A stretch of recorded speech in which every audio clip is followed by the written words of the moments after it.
시청자 여러분 안녕하십니까? 출발 성공 투자 박민영입니다. 안녕하세요. 김수정입니다. 간밤 뉴욕 증시는 매파적인 연준의 발언, 그러니까 올해 두 번의 금리 인상이 더 남았다라는 이야기에도 불구하고 일제히 상승으로 마감을 지었습니다.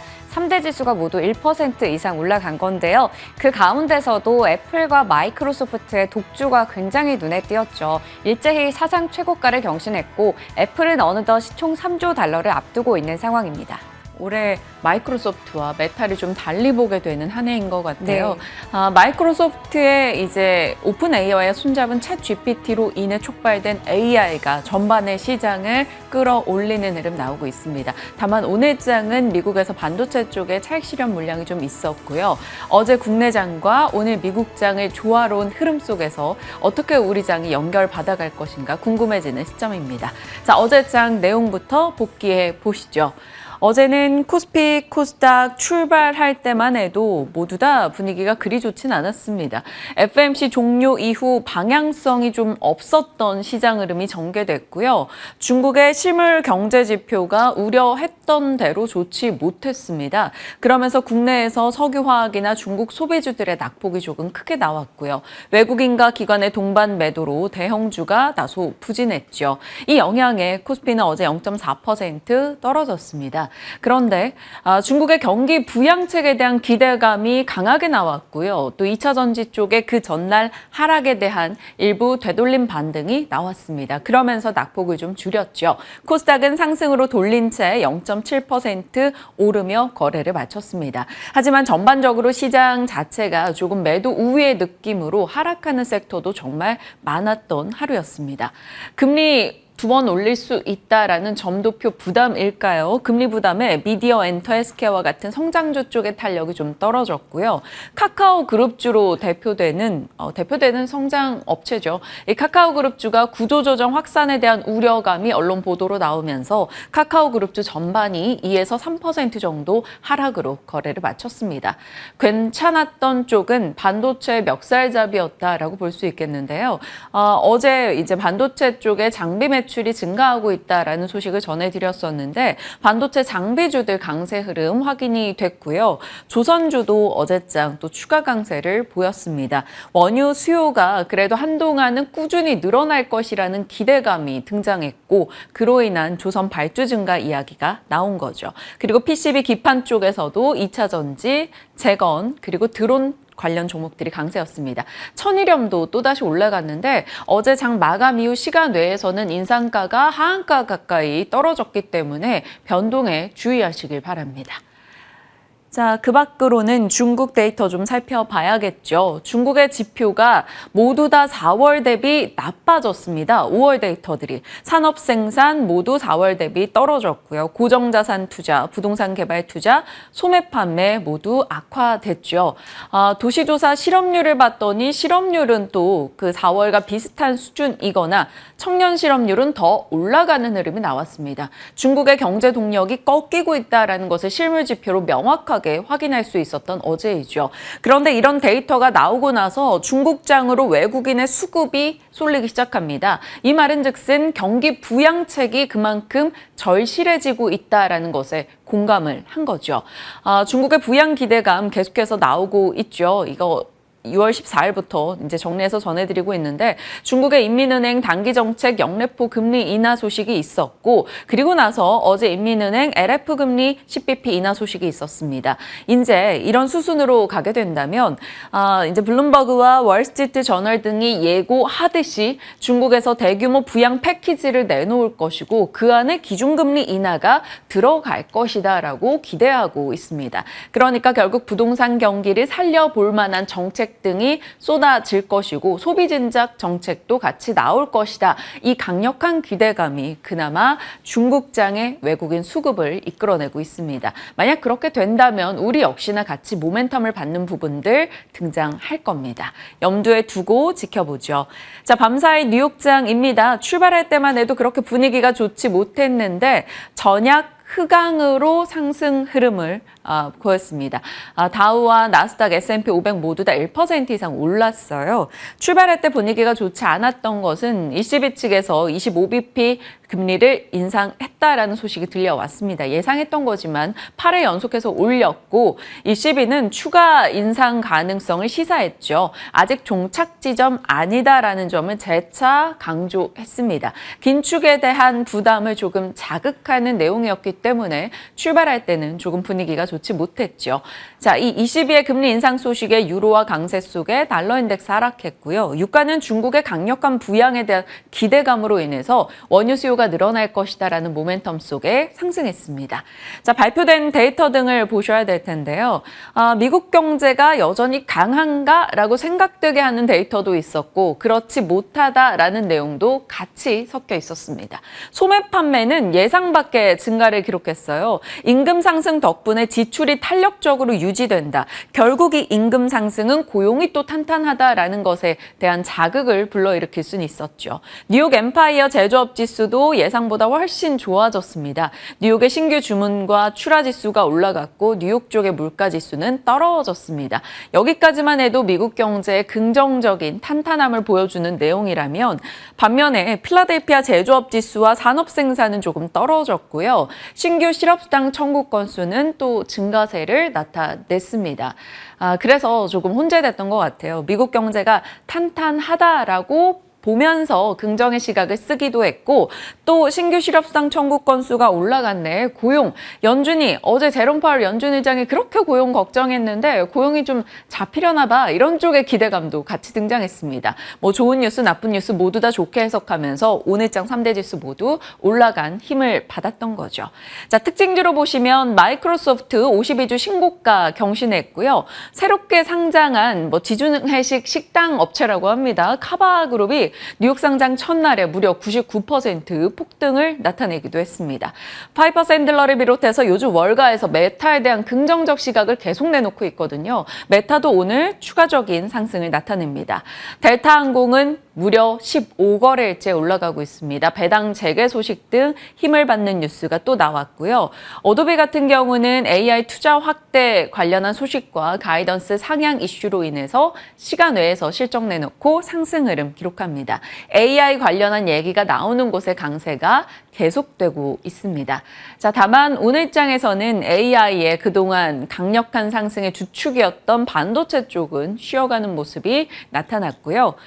눈에 띄는 건 딱 보이시죠? 마이크로소프트와 메타 등이 되겠습니다. 전반적으로는 섹터 다 같이 긍정적인 흐름이었는데요. 이 메타 같은 경우는 최근에 나왔던 월가의 시각이 너무나 긍정적입니다. 투자 전문지인 모틀리플에서 엔비디아 다음으로 시총 1조 달러 돌파하는 곳은 메타가 될 것이다 라고 이야기했고요. 울프 리서치도 메타가 보유하고 있는 어플이 생성형 AI가 빠르게 도입될수록 그 어플에서 사람들이 머무는 시간이 훨씬 길어질 것이다 라고 이야기하기도 했습니다. 그러면서 곳곳에서 목표가를 올려잡는 흐름이 나오다 보니까 시장의 관심을 고스란히 받아갔고요. 은행주부터 해서 각 산업재들까지 해서 오늘 전반의 시장 분위기는 좋았습니다.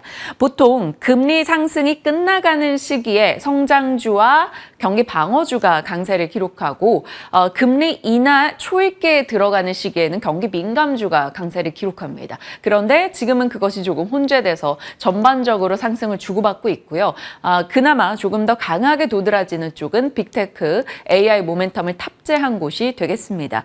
빅테크가 계속 AI에서 주목받을 수밖에 없는 건 관련한 투자 비용이 계속 많이 들어갈 텐데 그 투자와 그 모델들을 유지하는 것은 결국 자금력이 있는 쪽이 될 것이다 라는 겁니다. 그래서 계속해서 마이크로소프트로 갔다가 엔비디아로 갔다가 메타로 갔다가 계속 관심이 이동하고 있는 게 아닐까 싶습니다. 자, 뉴욕장의 분위기였고요. 이제 국내에 영향을 줄 만한 간단한 산업 뉴스들 짤막하게 정리했어요. 미국에서 우크라이나 농업 생산량 회복에는 20년 넘게 걸릴 것이다 라고 얘기했습니다. 이 말은 즉슨 식량이나 비료나 농업 재건 관련해서 계속 이슈가 조금 돌고 돌지 않을까라는 생각이 들었고요. 자, 빌 게이츠가 시진핑을 독대한다라는 소식이 들려왔죠. 계속해서 이쪽에서는 에너지, 친환경 에너지 이런 쪽에 관심을 두고 있었기 때문에 핵융합 에너지나 혹은 가상 발전소에 대한 관련주들 기대가 있다 얘기가 나오고 있습니다. 한번 체크해보고자 하시는 분들이라면 관련주 확인해 보시길 바라겠고요.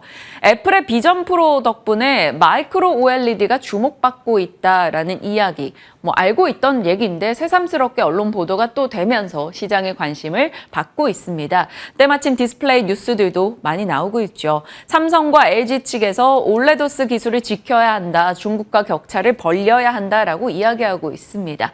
자, 관련한 종목들은 이 정도 추려볼 수 있을 것 같고요. 어제 시간 외에서는 롯데 시스템즈가 삼성 디스플레이에 장비 공급했다라며 시간의 급등을 나타내기도 했습니다.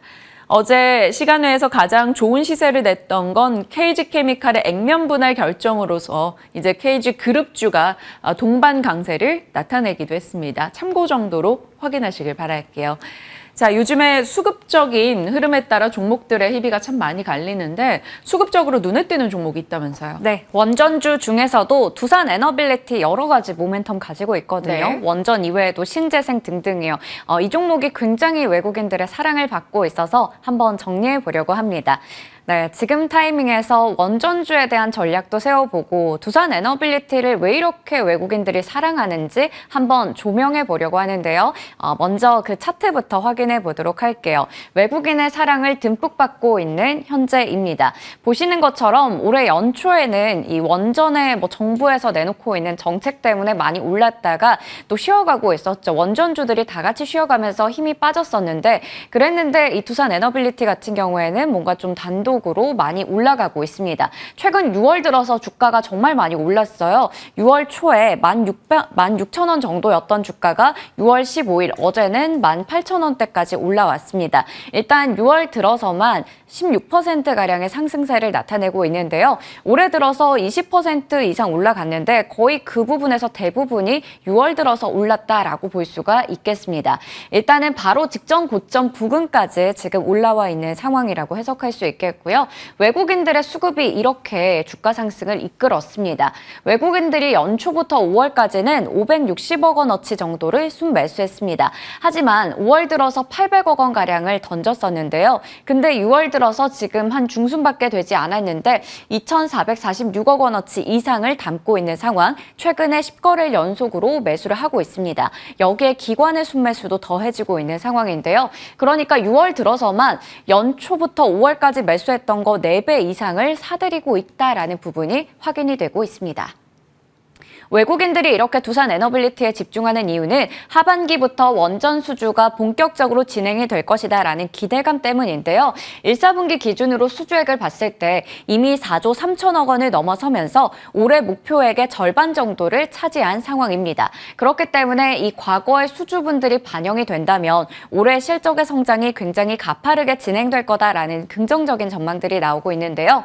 1, 4분기 영업이익이 이미 시장의 전망치를 98% 상회하는 수치를 기록했습니다. 그런데 앞으로 나오게 될 4, 4분기 영업이익은 전년 동기 대비해서 70% 증가할 것이다라는 긍정적인 이야기들이 나오고 있는 거죠.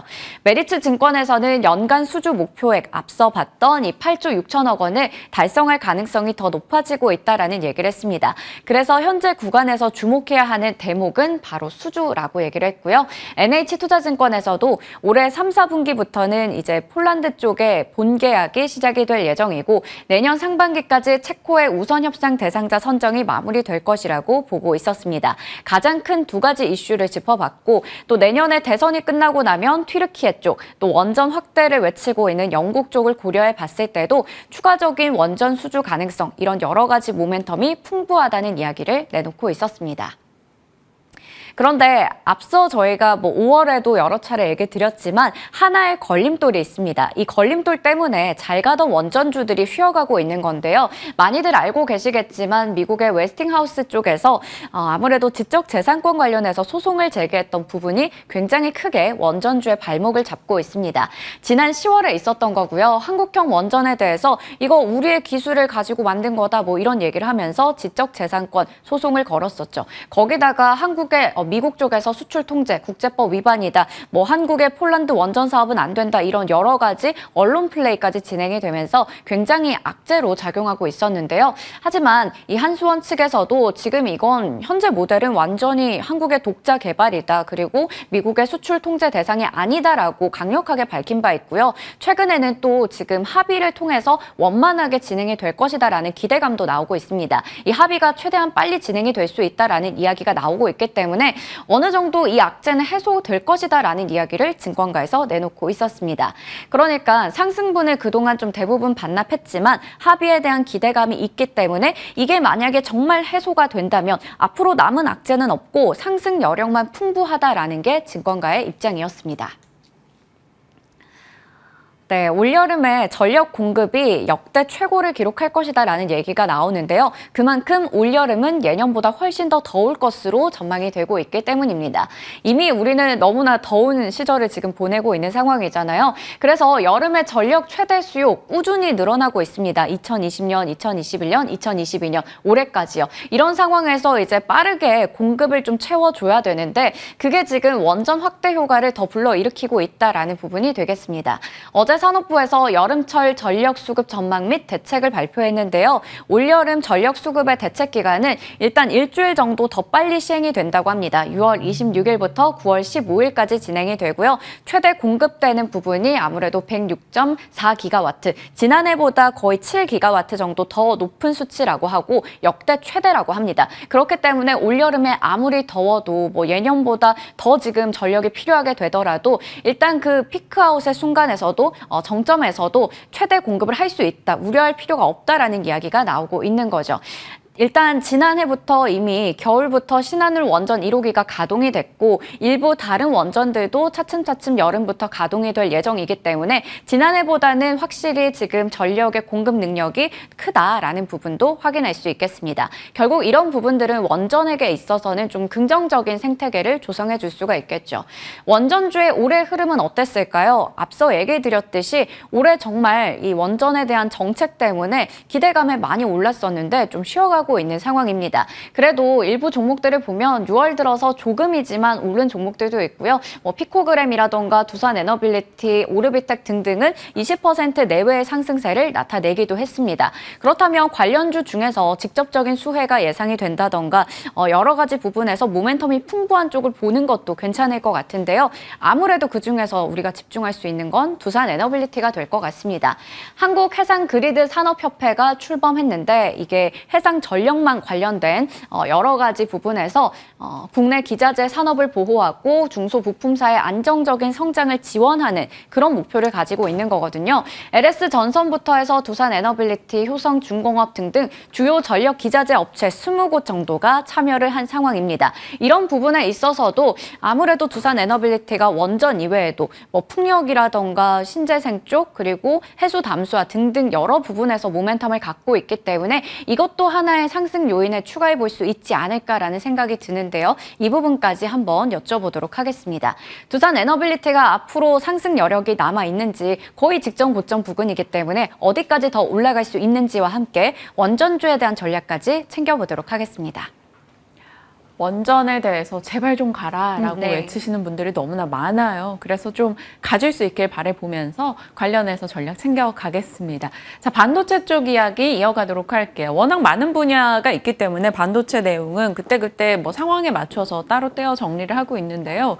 어제도 뭐 국내에서는 반도체 쪽에 장비주들 뭐 중심으로 해서 멱살잡이 흐름이 나왔습니다.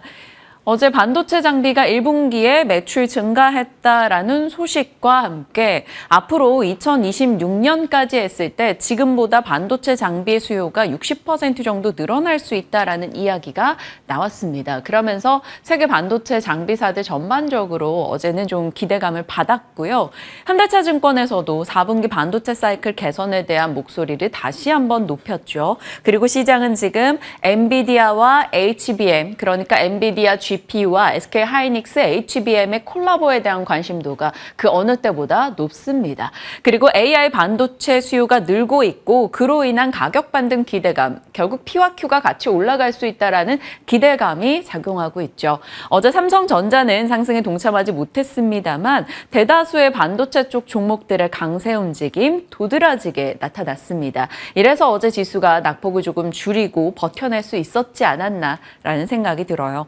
반도체 쪽 얘기하자면 지금은 AI로 인해 촉발된 모멘텀을 받고 있죠. 계속해서 대표 대장주들만 조금 적어본 건데요. AI 관련해서 엔비디아 직납하는 업체들, 그리고 IP 팹리스 업체들, EUV 혹은 어드밴스드 패키징, 말이 어렵습니다만 그냥 첨단 패키징입니다. 그리고 DDR5 AI 적용처, 이런 식으로 계속 돌아가면서 관심을 그날그날 받는 분야가 달라지고 있습니다. 그렇다고 메뚜기처럼 왔다 갔다 투자하기보다는 어느 한쪽에 좀 눌러 앉아 그날의 내 순서를 기다리는 게 나을 것이다라는 전략들 많이들 저희 출연자가 주고 있습니다. 어찌됐건 하나마이크론, 한미반도체, 프로텍, 저희 시간에 나왔던 종목들 좋은 수익 나오는 건 반가운데요. 자, 이제부터 또 더 들고 있어야 하나 아니면 다른 종목에 뭘 사야 되나 고민이 되는 시점입니다. 지금 시장에서는 HBM 모멘텀이 터져 나가고 있습니다. HBM 반도체와 저희 계속 연초부터 얘기를 했었는데 짤막하게 정리를 해보죠. 기존에 인텔의 CPU 딱 기억하시죠? 과거에 PC 등에 쓰였던 연산 반도체입니다. 그런데 이쪽에서 주도권이 이제 GPU 쪽으로 넘어왔죠. 게임에 적합한 GPU였는데 막상 살펴보니 챗 GPT의 GPU가 적합했네 라면서 시장에서는 생성형 AI의 이 GPU의 가치를 더 크게 느끼게 됩니다. 그러면서 GPU를 쓰려면 HBM 광대역폭 메모리가 들어가야 되고 그 때문에 방대한 양의 데이터 처리가 가능해진다라는 걸 알게 된 거죠. 그래서 GPU와 HBM 반도체 시장의 관심이 올라갔고요. HBM 반도체는 2013년부터 해서 SK 하이닉스가 가장 빠르게 개발에 들어갔습니다. 지금으로서는 4세대까지의 SK 하이닉스가 개발을 해둔 상황이고요. 그런 가운데 어제 나온 소식이 SK 하이닉스가 HBM 후공정 2배 증설한다. 그러니까 HBM 후공정 관련한 업체들에게 모멘텀을 준 거죠. 삼성전자 이해질세라 엔비디아와 SK 하이닉스가 손잡고 있는데 지금 우리는 AMD와 HBM 공급을 할 것이다라는 전망이 나오면서 또 이쪽 모멘텀을 받습니다. TSMC도 AI용 후공정 라인 증설한다. 마이크론도 HBM3 대량 양산 계획에 들어가 있다. 이런 얘기 등이 나오면서 HBM 관련 종목들이 어제장에서 급등 흐름을 기록한 거죠. 며칠 전이었습니다. 엔비디아가 SK 하이닉스에 차세대 HBM 반도체 샘플을 요청했다라는 소식을 전해드렸었죠. 그러면서 이쪽의 동맹이 계속되고 있고 아직까지는 SK 하이닉스가 HBM 반도체 점유율이 압도적이다라는 걸 살폈었는데요. 이 모멘텀이 계속해서 연속되고 있는 최근 장입니다. 자, GPU와 HBM 그리고 DDR5 등이 부각받기 시작하면서 시장의 관심이 온통 후공정 쪽으로 쏠리게 됩니다. 비메모리 반도체는요, 다품종 소량 생산입니다. 품종이 다 달라지다 보니까 패키징도 다 달라져야 되는 상황인 거죠. 그러면서 패키징 업체들, 후공정 쪽에 대한 관심이 올라가고 있습니다. 과거에는 지금도 그렇습니다만 전공정이 굉장히 중요한 과정이었어요. 그런데 여기에서 미세화로 서로 이제 D램의 레벨을 올려가는 것에 한계를 어느 정도 느끼다 보니 시장은 후공정에서 이제 그 한계를 극복하려는 움직임이 나오고 있습니다. 그러면서 시장의 관심이 후공정 쪽으로 조금 옮겨갔죠. 이 이슈로 인해서 후공정 관련주들이 조금 더 모멘텀을 받고 있는데요. 왜냐하면 HBM과 GPU 반도체를 함께 패키징해야 되기 때문에 결국 AI 시장이 크면 이쪽 후공정의 패키징에 관심을 둘 수밖에 없다라는 겁니다. 그래서 후공정 쪽의 종목들을 간략하게만 정리했어요. 다 넣지는 못했습니다. 장비 쪽에서는 지금 한미반도체, 이오테크닉스, 프로텍, 레이저셀 등이 부각되고 있죠. 검사 장비로는 고영과 인텍 테플럭스, 소재는 덕산 하이메탈, MK전자, 해성 DS 등이 거론됩니다. 관련해서 들고 계신 분들이라면 한 번쯤 더 체크하시고요. 저 중에서 관심 둘 만한 종목이 있을지 잠시 후에 진만쌤과 전략 나누겠습니다. 자, 기판에 대한 관심도도 계속해서 올라가고 있습니다. 대덕전자 얼마 전 뉴스에 이런 내용이 들어가 있었어요. FCBGA 2.5D 적용 기판을 대덕전자가 개발하고 있다. 그래서 2.5D가 무언가를 들여다보니 이게 HBM과 연결하는 부분을 말한다고 합니다. 결국 HBM이라고 박혀있진 않지만 FCBGA도 HBM과 연결고리가 있다는 것을 하나둘씩 사람들이 확인하고 있는 거죠. TSMC에서 이 FCBGA 비율이 계속 올라가고 있고 GPU 근처에 HBM을 붙여서 정보를 전달하는 방식이다. 이런 내용들도 나오면서 결국에는 칩끼리 연결하는 과정에서 이 FCBGA가 필요하다라는 점을 사람들이 인지합니다. 결국 HBM 관련해서 이쪽도 수혜를 받겠구나라는 인지가 생겨난 거죠. 그래서 시장은 온통 기판 쪽 바라볼 때 이스페타시스, MLB 기판 위주로 엔비디아 직납하니까 관심을 뒀었다가 FCBGA 기판 쪽으로도 관심이 이동하게 됩니다. 그래서 이 저점 대비 상승률 보시면 이스페타시스부터 해서 FCBGA 하고 있는 업체들 주가가 나름 괜찮았어요. 그리고 났더니 이번에는 하반기에 메모리 여팡이 개선될 거야 라고 이야기가 나옵니다. 그럼 메모리 쪽에 압도적인 게 심텍이죠. 심텍이 다른 종목 대비 못 갔었기 때문에 어제장에 또 추가적인 관심을 받기도 했습니다. 이런 식으로 계속 못 갔던 종목들의 상승에 AI를 갖다 붙여서 올라가는 흐름이 이어지고 있는데 정말 관심도도 괜찮은 기업은 무엇인지 궁금해집니다. FCBGA 관련해서 부품, 장비사, 바이오프트로 이런 쪽까지 관심 받고 있으니까요. 좀 광범위하게 오늘 반도체 기판 전략 챙겨보도록 하죠. 지금부터 함께 하시죠.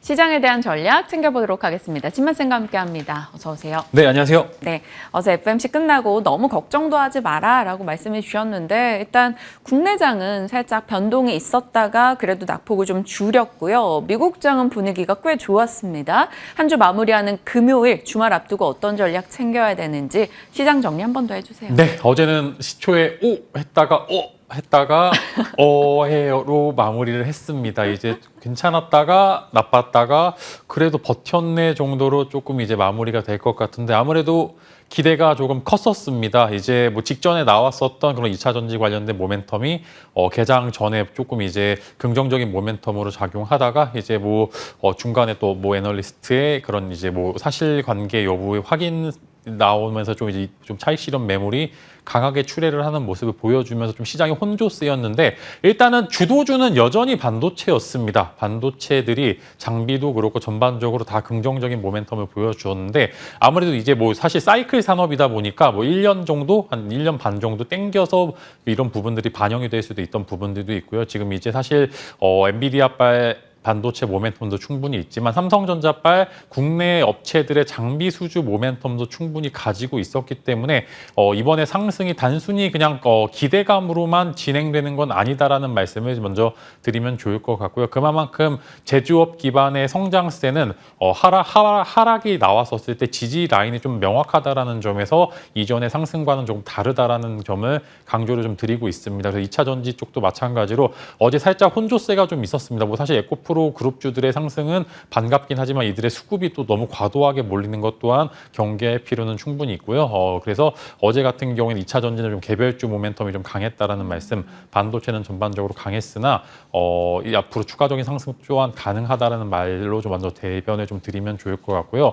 이제 조금 걱정되는 부분들이 있습니다. 이제 기관들의 좀 매도세가 좀 거세다라는 점이 조금 이제 걱정이 되는 부분들이 있는데 사실 바닥권에서 이제 한번 쉬어갔었을 때 제가 이제 이전부터 계속 쫄지 말자라고 했었을 때 가장 많은 현물과 선물을 매수를 했었던 주체가 기관 금융투자 계열의 매수세가 좀 있었습니다. 네. 근데 이런 부분들이 꼭다리 부분에서 매도세로 전환이 되는데 다행인 것은 그래도 외국인들이 어느 정도 물량을 받아준다라는 점이 다행이긴 하지만 그럼에도 시장 자체가 워낙 고점이다 보니까 개인 투자자분들도 여기서 내가 잘못 물리면 또 한 달, 두 달 고생할 수도 있으니까 소극적으로 대응을 하고 있기 때문에 그만큼 이제 몇몇 종목들이 되게 유난히 많이 빠지는 경우가 많이 보이고 있습니다. 그래서 이런 부분들은 조심해야 될 필요가 있다라는 점 충분히 좀 알아두셨으면 좋을 거고 그럼에도 시장 자체가는 눌렸을 때 좋은 종목은 여전히 매수를 하는 기회로 삼아 보셨으면 좋을 것 같고요.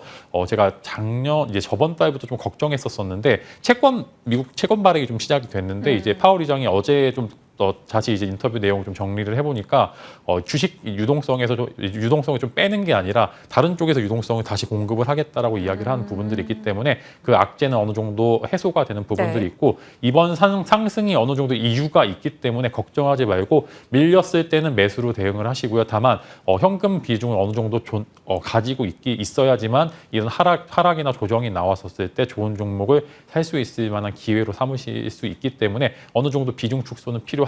이렇게 정리해 드리도록 하겠습니다. 그러면 주식 비중과 현금 비중을 뭐 비율로 친다면 몇 대 몇 정도? 지금은 그래도 한 7대 3 정도는 이제 3 정도의 현금은 좀 보유를 해야지 좋을 것 같고요. 즉 이제 주식을 지금 사실 매수를 했었을 때는 물릴 거를 생각을 하고 매수를 하셔야 되는 겁니다. 지금은 사실 어느 정도 많이 올라온 부분들도 있고요. 지금 반도체가 지금은 엄청 싸지는 않은 그런 밸류까지 올라와 있기 때문에 지금 뭐 반도체를 공략하시는 분들도 마찬가지로 내가 물려서 시작할 수도 있겠구나를 고려를 하시고 시장을 좀 참여를 하셔야 되는 거고요.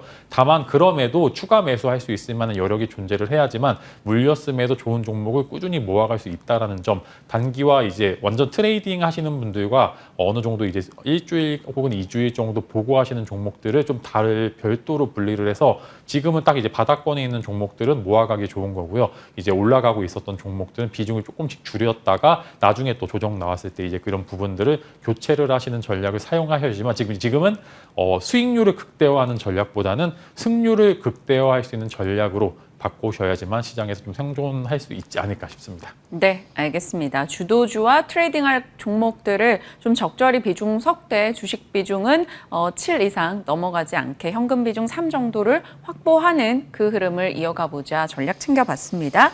원전 가볼게요. 원전 이러는 분들이 많아요. 네. 정말 원전 때문에 속상해하셨던 분들, 그나마 최근에는 두산 에너빌리티의 수급 흐름이 꽤 좋기 때문에 그거 들고 계신 분들이라면 그래도 위로를 받겠지만 다른 쪽들은 여전히 좀 깝깝합니다. 네, 사실 잊을만 하면 또 나오고요. 이제 원전 같은 경우에는 매번 이제 조용할 때 나와서 또 시끌시끌할 때 좀 매도를 하는 전략 계속 말씀을 드렸었는데 수급이 좋습니다. 이제 대장 쪽에 수급이 좀 좋은 건 사실입니다만 이제 밑에 이제 조금 낙수 효과를 기대하는 그 정도는 아니고 사실 두산 에너빌리티에 워낙 강한 수급이 몰리고 있기 때문에 다른 종목들은 이제 오히려 이제 상승 탄력을 기대할 수 있을 만한 기술적 부분에 도달한 건 맞습니다. 사실 두산 에너빌리티가 갖고 있는 모멘텀이 단순히 원전에만 집중되어 있는 건 아니고 아까 수종앵커님이 설명해 주셨다시피 담수화라든지 풍력 발전 쪽에 여전히 좋은 매력도 즉 이제 사업 다각화로 인해서 그쪽에서 충분한 매출을 뽑고 있는 게 사실입니다. 다만 각 기업 갖고 있는 기업의 가치가 원전 쪽에 좀 치중이 많이 되어 있다 보니까 우호적인 환경이 이어지기 때문에 수급이 들어왔다는 것은 굉장히 이해가 가는 측면입니다. 근데 일단 기술적인 부분에서 또 직전 고점에 거의 근접해서 이제는 칼을 뽑아야 될 때가 온 것 같습니다. 이제 여기서 어떠한 기사로 직전 고점을 돌파를 하느냐 또 부정적인 기사로 인해서 또 하락을 하느냐 이제 그 변곡점에 도달해 있는 아주 중요한 시간이다라고 말씀을 드리겠고요. 뭐가 크게 나오지 않는 이상 이제 수급을 정말 잘 보셔야 되는 게 두산에너빌리티는 워낙 상장되어 있는 주식수가 많기 때문에 수급이 긍정적이긴 합니다만 시장에 영향을 줄 정도는 아닐 수도 있습니다. 그래서 이런 부분들 두산에너빌리티 정말 좋은 기업입니다만 또 싸게 살 수 있을 만한 기회도 존재를 하기 때문에 저는 현재 구간에서는 비중을 좀 줄여보시는 걸 좋을 것 같고요. 여기서 돌파가 나오게 된다라고 하면 굉장히 좋겠지만 돌파가 안 나왔었을 때 그 구간에서 정말로 이제 또 10% 15%의 하락이 또 뭐 며칠 만에 나올 수도 있는 부분들 매번 이랬었으니까 또 반복이 될 수도 있습니다. 그래서 지금 굉장히 조심해야 기대를 해볼 만한 구간이기도 하고요. 조심해야 될 구간이기도 합니다. 그래서 지금 어느 정도 해외발 수주 모멘텀이라든지 좀 해외 긍정적인 모멘텀이 조금 있어야지만 직전 고점 매물대를 좀 돌파를 할 수 있지 않을까 싶습니다. 네. 원전주에 대한 시각은 확인받았으니까요. 참고하시길 바랍니다.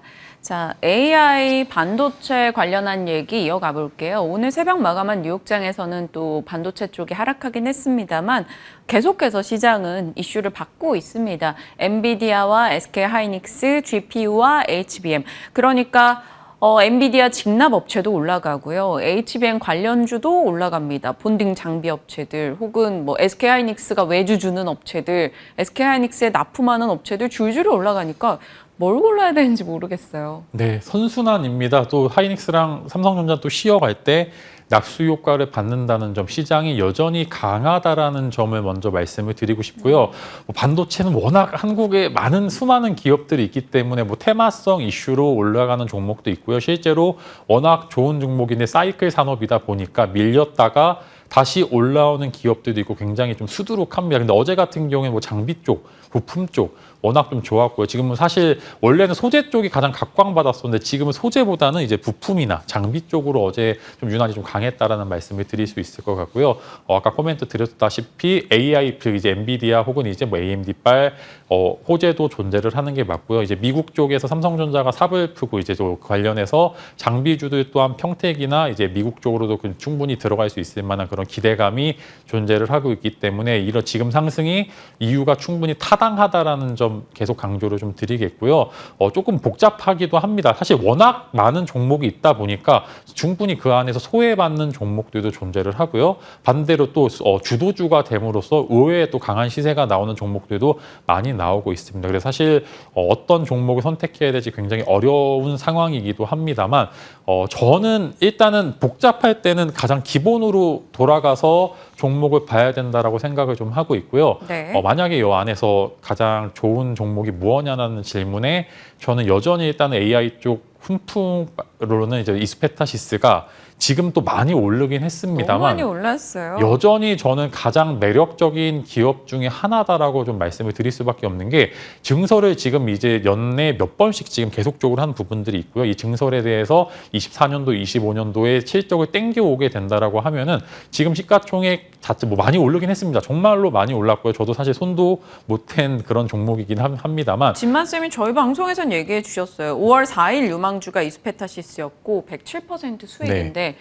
정작 매매는 못 하셨네요. 노래를 불렀지만 이제 항상 이제 아쉬움이 남는 종목 중에 하나고요. 매번 이제 사실 요번 주인가 저번 주에 나와서도 지금 현재 구간이 적정 보평가 부분이 절대 아니다라고 말씀을 드렸는데 또 위에서도 잘 버티고 있습니다. 즉 이제 매력도 즉 이제 원래 나왔던 기판 쪽 매력도에 더해서 HBM 관련된 모멘텀 같이 찾아볼 수 있는 종목을 복잡하게 다른 종목 가기보다는 이스페타시스 쪽으로 시선을 돌리는 게 가장 좋고요. 사실 많이 오르긴 했습니다. 거래량이 엄청나게 터지면서 급격하게 오른 종목이 아니기 때문에 중간에 쉬어가기보다는 정말로 예전에 에코프로 보는 것처럼 끝없이 올라가게 될 가능성이 훨씬 더 크다라고 봅니다. 그래서 사실 이스페타시스 같은 경우에는 지금 현재도 분할매수 충분히 가능하다라는 점 먼저 강조를 드릴 것 같고요. 어제 또 유난히 좋았었던 장비주 쪽에서 아마 이제 하나 관심을 좀 갖게 되면은 스크러버나 칠러 쪽으로 먼저 관심을 가져보면 좋을 것 같고 GST 먼저 말씀을 드리면서 일단 스크러버 칠러 쪽 기업들이 일단은 현재 실적이 그리 좋지 않았음에도 불구하고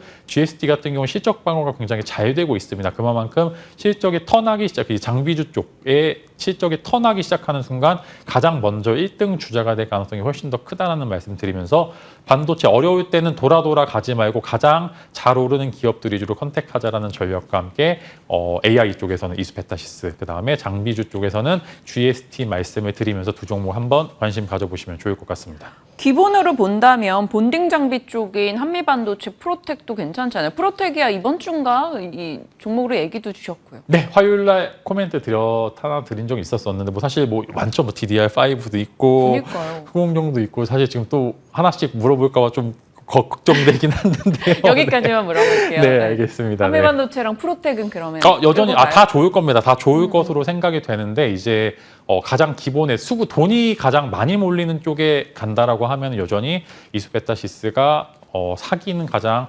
안정적이다라고 생각이 듭니다.